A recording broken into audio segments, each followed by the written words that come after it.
right, welcome to this video review of the Transformers Crossovers Jurassic Park set. And circumstances with visiting family have kept me from being able to review this for a week. So several of these videos have probably already graced YouTube and possibly even your particular timeline in that ensuing week. So it may be going over stuff you've already seen. If you are here watching this, thanks for coming over to my channel to check this out and seeing my thoughts on it. Because like I said, I'm sure plenty of other people have gotten this video up well before I did. Most people got theirs in very short order. I guess about a week and a half ago, maybe even 2 weeks ago. So I appreciate that you've taken the time to come here and watch my thoughts on it. It is very cool. I love the standard painted T-Rex. It's the Megatron mold. Tyrannicon Rex is the name of this one. I'm assuming a she, since all the dinosaurs in Jurassic Park were female, as well as JP93, which they couldn't have called him Muldoon. He's very, very Muldoony here in the Jeep JP93, the Jurassic Park tour vehicle. The gun's stored under there, although it does have a little tab that you can tab it into either one of these slots on top if you want the weapon deployed in vehicle mode, and it is based on Muldoon's shotgun from the movie, but it just tabs in. There's a slot in the gun, tabs in right there. And then Dinosaur is, like I said, Tyrannicon Rex is just a repaint. At least in this mode, it does have a new head of the Beast Wars Megatron, Leader Megatron mold. But it's got some nice detailing. Again, you can see some of the red plastic peeking through, some of the black plastic peeking through. It has the same kind of panel line flaws that Megatron did, just the way it is. But it's neat to see it in a more realistic Jurassic Parky color scheme. And then the Jeep is a nice little rendition of the tour vehicle. We'll focus on the Jeep first, since the Tyrannicon is, like I said, essentially just Megatron with a new head and color scheme. So I'll pop the gun off here, I'll open the doors up, and then this whole assembly kind of helps to crack that, but then this part comes up here, the legs flip down around. It's not a very deep transformation here. These panels right here on the top of the vehicle open up and then fold all the way down to form. There's a little bit of resistance here. You kind of snap it in, and that does worry me a little bit with this transparent plastic, but it hasn't caused any issues yet. I don't see any stressing or cracking, so we'll just continue to hope that that works out. And then you see there's a little tab here, but you just pop that underneath to form the foot, and then split the legs, and then you can hear that piece should snap. I don't know why this side, there we go. There's a little tab there to snap past it to hold that piece in place. There is a separate foot here. Some people were saying it didn't have feet. The green are the toes, and there is an ankle tilt. So there is a separate foot, although it's not as visually defined here, aside from that green toe that does come out a little bit from the leg there in vehicle mode.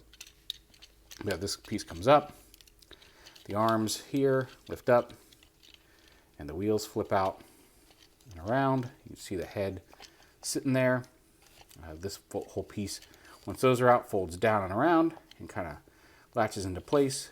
Push the Jurassic Park symbol down to reveal the head, which is on a ball joint, although a little limited due to the shape of the neck. They could have hollowed some of that out a little bit more and given a little bit more room, but whatever. Got a nice little hat on. The doors swing out like they do on many a Transformer. And then this panel comes up. There's a slot right here, tab here on the windscreen that should go right up into there. There we go, like that. Is that as deep as that goes? Could have sworn that went in a little further, but whatever. Bring the arms down, flip the fist out.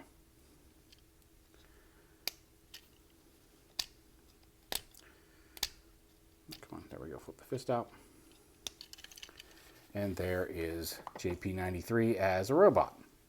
It does have the unfortunate ASIC Park on this door, but hey, what can you do? Think about your tampos, Greg. I don't know if there's anybody named Greg there.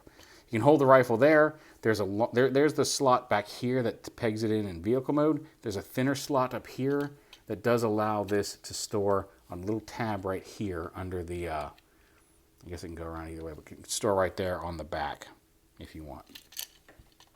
we'll go ahead and put it in his hand. But like ball joint head, ball joint shoulders. Well, actually, no, it's dual hinge shoulders. A hinge there and a rotate hinge there. Make sure that's snapped up. Ball joint elbow. Then no wrist articulation, just the flip out. No waist swivel, unfortunately. It does have a thigh swivel, knees, and then that foot ankle tilt. The hips on mine are a little loose. A friend of mine actually were so loose that they had to put some floor polish on it. Mine seems to hold together and stand just fine. I haven't had any issues where I felt like I needed to tweak them, but they are a little looser than some of the other joints on the robot. But a fun little robot. Tyrannicon Rex, as we said, jaw opens. It's got the same blast effect capable port there inside the mouth, but we'll just kind of go through it real quick because it is just basically Megatron all over again. So we'll just open up all the panels. Lift these, I'll lift that up, fold it up, snap it around, rotate these down on the hinges there, fold those panels up, fold these panels in here,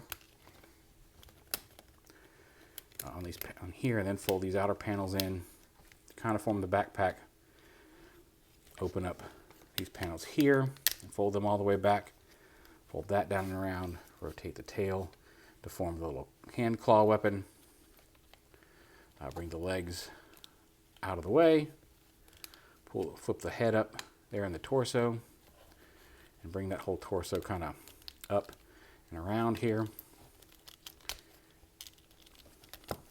Get the arm out of the way. There we go. Unpeg that, then bring the torso up, rotate it, fold it down, and then clip it back onto the waist here. There we go. Lock that in. Bring the hips down and down on one hinge and out on the other, so they snap back up in the middle there. And the tabs tab together there in the waist. Retab the top because it came loose. There we go. Tab that back in. Bring the legs down. Pull out the missile launcher. Rotate it up. Peg it into the upper thigh. Arrange the backpack however you see comfortable. Fold that panel down. Bring the dinosaur head down. Rotate the arm around. And there is Tyrannicon Rex in robot mode. And again, standard kind of the red and black, no silver. They've done maybe a gray T-Rex. They'd have more of a Dinobot color scheme, but again, supposed to be a bad guy, so not officially a Dinobot, although kind of a Dinobot. But you can see the different head there, more of a almost kind of a Grimlock-esque head with the visor and the faceplate. Although again, Predacon or Decepticon, however you want to look at it. And then just to compare, just real quick to compare with Megatron, again you can see there's not a whole lot changed aside from the head and the paint deco. It's essentially the same figure, all the same detailing, all the same bits, all the same posability. And then I don't have the Top Gun. I don't have Maverick or whatever the Top Gun. I think it was Maverick. But there is JP93 with Gigawatt and Ectotron.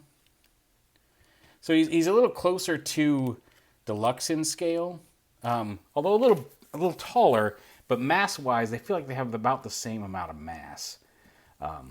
So he's a little on the smaller side. He's a little smaller than I was expecting, to be honest, for a $100 set. But like I said, in Jeep mode is a really nice rendition of the Jurassic Park vehicle, and the Tyrannosaur in Tyrannosaur colors is really pretty cool. Also, I'm excited. I got Ectotron out because I'm going to see Afterlife tomorrow, Sunday, so I'm looking forward to that. But yeah, it's another nice little line, an homage into the crossovers line. I'm looking forward to seeing what we get next. But there is JP93 and Tyrannicon Rex from the Jurassic Park crossover set.